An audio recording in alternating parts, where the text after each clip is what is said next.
दयालु और वीर भगत ध्यानु भगत की प्रेरणादायक कहानी जो भक्ति साहस और माँ ज्वालामुखी के चमत्कार से भरपूर है। जय ज्वाला माँ।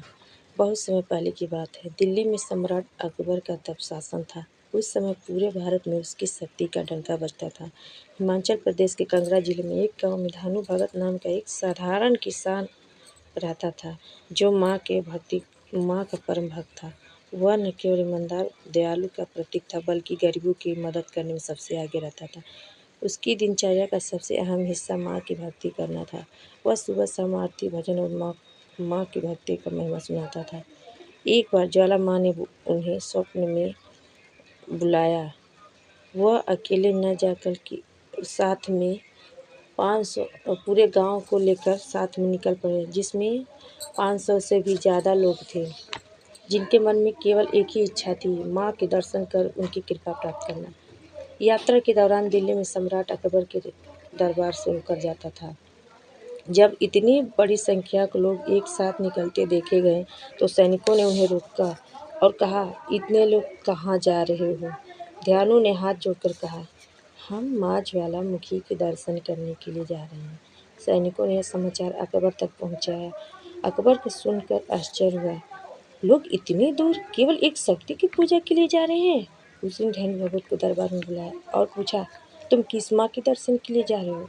ध्यानु ने श्रद्धा से उत्तर दिया, जहाँ धरती ज्वाला उगलती है वही माँ ज्वाला प्रकट होती हैं।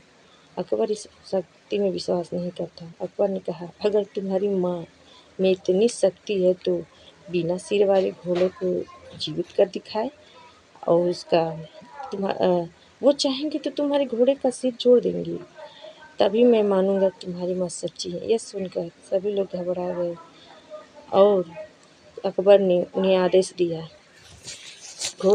इसके घोड़े का सिर को धड़ से अलग की जाए और उसके साथियों को माँ के दर्शन के लिए जाने दी जाए।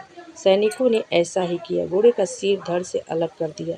घोड़े का सिर को धड़ से अलग होता देख, छटपटाता देख ध्यानु माँ को पुकारा, माँ, अगर मैंने जीवन आपकी भक्ति सच्चे मन से की है तो मेरे घोड़े को जीवित कर दो। माँ ध्यानु की परीक्षा लेना चाहती थी। उसका कोई जवाब नहीं दिया।